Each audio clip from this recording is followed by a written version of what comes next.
guys के हो તમે તો જો અહીંયા આગળ બધા કોન્ક્રીટ બહાર જઈ રહ્યા છે ઉડતા ઉડતા અને વિહાન અને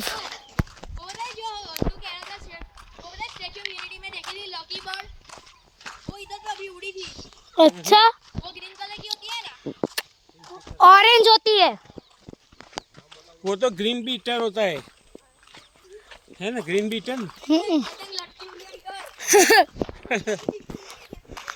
चलो गाइस अभी भी आपसी क्रेन વાપરતા નહીં પાછા લગાડતો આપણને હોય પણ જે અમારો કોકો લઈને આવ્યો હે કપાઈ બરાબર કપાવી ચાલી પકડાય જ છે લે ચાલી મને નવી લાગે આખું કારખો ના પકડાઈ આ બાજુ हाँ छोटा भीम में कौन सा कि वो दाना होता है कर रहा हो,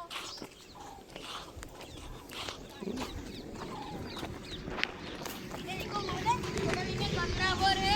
कालिया हाँ कालिया है इसके जैसा एक भैंस आया है,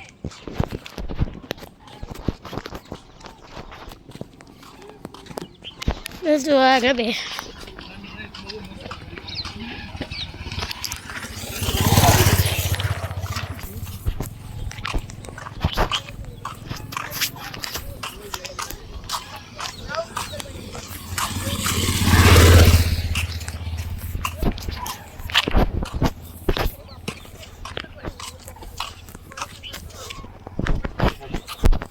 પપ્પા મારું બેસવું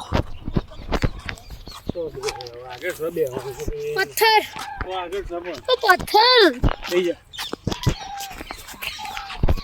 આગળ સર બેહી